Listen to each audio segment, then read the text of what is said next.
இன்றைக்கி நாங்கள் பார்க்க போகிறது எதுன்னு பார்த்தீங்கன்னா ரவா லட்டு. ரவா லட்டு வந்து நான் 2 சுண்டு கணக்குக்கு இன்றைக்கி நான் செய்ய போகிறேன். இந்த சுண்டு தான் நான் அளவுக்கு எடுத்திருக்கிறேன். இந்த சுண்டு கணக்கு படி நான் உங்களுக்கு அளவு சொல்கிறேன். 2 சுண்டு ரவைக்கு வந்து இது வந்து 2 சுண்டு ரவை. தேவையான தேங்காய் பூ வந்து பாதி தேங்காய் பூ போதுமானதாக இருக்கும். பாதி தேங்காய் பூ. இதுக்கு வந்து 1 சுண்டு சீனி எடுத்திருக்கிறேன். தேவையான நட்ஸ் ஐட்டங்கள் பார்த்திங்கன்னா விருப்பமானது உங்களுக்கு தேவையான கச்சான், பாதாம், பிஸ்தா எல்லாம் போடலாம். நான் வந்து என் மகனுக்கு வந்து பொட்டுக்கடலை பிடிக்குமென்றதால பொட்டுக்கடலையும் திராட்சையும் எடுத்திருக்கிறேன். அதோடு பார்த்தீங்கன்னு சொல்லிச்சுன்னா இன்றைக்கி என்கிட்ட வந்து மில்க் மெய்ட் இல்லாத காரணத்தால் நம்ம வந்து அங்கர் மாவு பயன்படுத்தி எப்படி செய்யலாமென்று உங்களுக்கு காட்டுறேன். இந்த அங்கர் மாவு வந்து 3 ஸ்பூன் அங்கர் மாவு இதில் எடுத்துருக்கிறேன். இதோடு வந்து 1/2 கப் வந்து தண்ணியும் வந்து கொதிக்க வச்சு மிக்ஸ் பண்ணி 2ஐயும் கலந்து வச்சுருக்கணும்.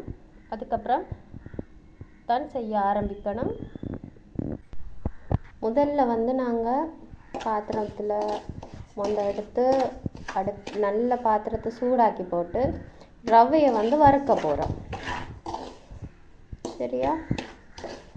ரவை வந்து நல்லா சூடாறின பிறகு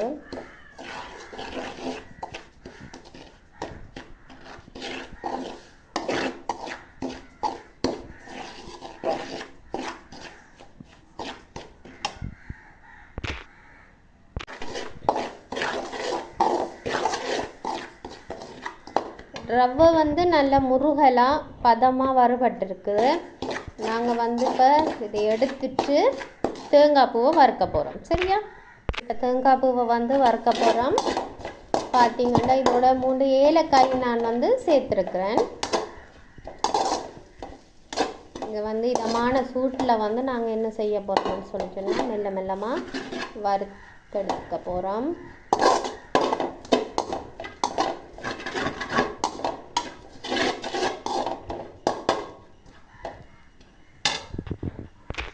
தேங்காய்ப்பு வந்து நல்லா வறுபட்டதுக்கு பிறகு நாங்கள் என்ன செய்ய போகிறோம்னு சொல்லி சொன்னால் இந்த ரவையையும் சீனியையும் திராட்சை எடுத்து வச்ச நட்ஸ் எல்லாத்தையும் சேர்த்து நல்லா கிளறி விடணும்.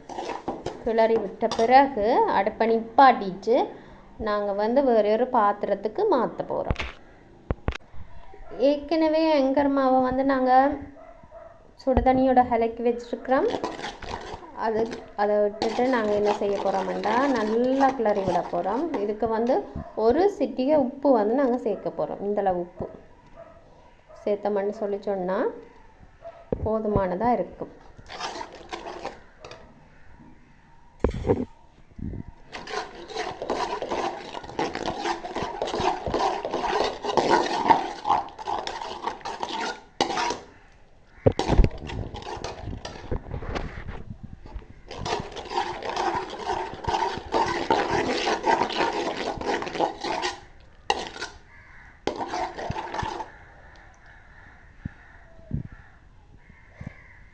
இந்த பதம் வந்ததும் நாங்கள் என்ன செய்ய போகிறோம்னு சொல்லி சொன்னால் ரவையை வந்து கொஞ்சம் கொஞ்சமாக இதில் சேர்த்து நல்லா கிளற போகிறோம்.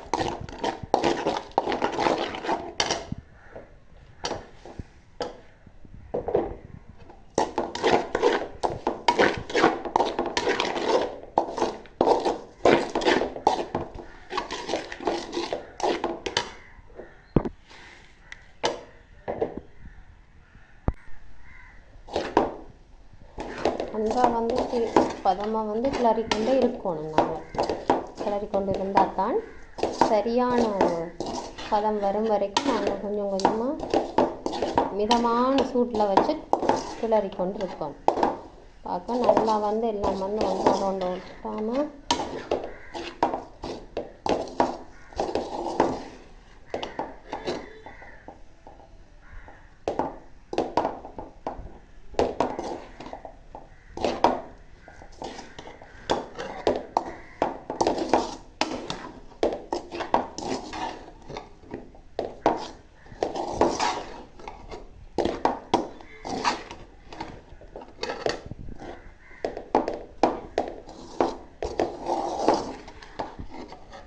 இந்த பாத்திரத்தும் வந்து ஒட்டாத பழுதம் வரைக்கும் நாங்கள் நல்லா கிளறி கொண்டு இருக்கணும். அப்படியே அந்த சீனியில் வந்து இந்த ரவை வந்து இப்படி கரைஞ்சி எங்களுக்கு பிடி வர்ற அளவுக்கு வரணும். இங்கே பார்த்தீங்கன்னா இப்படி உருண்டை பிடிக்கிற அளவுக்கு பதம் சரியாக இருந்துச்சுன்னு சொல்லி சொன்னால்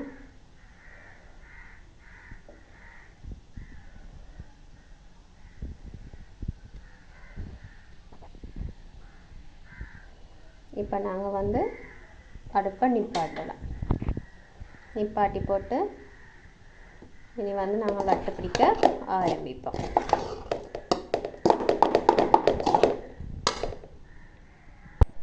இப்போ நாங்கள் வந்து அச்சு பிடிக்க ஆரம்பிக்கிறோம். சரியாக வந்திருக்குது. அப்போ பதம் வந்து சரியாக வந்திருக்குன்னு சொன்னாலே பதம் வந்து நாங்கள் சரியாக செய்திருக்கிறோம் என்று சொல்லித்தான் டேஸ்ட் பண்ணி பார்ப்போம் நல்லா இருக்காண்டு. பரவாயில்ல. ஆனால் என்னென்னு சொல்லி சொன்னால் இதில் கொஞ்சம் இனிப்பு எனக்கு கூடவா இருக்குது. ஒரு சுண்டு நான் சீனி போட்டதால் நீங்கள் வந்து கொஞ்சம் ஒரு 3/4 சுண்டு போட்டிங்கன்னு சொல்லி சொன்னால் உங்களுக்கு இனிப்பு குறைவாக சாப்பிட்றவங்களுக்கு சரியாக இருக்கும்.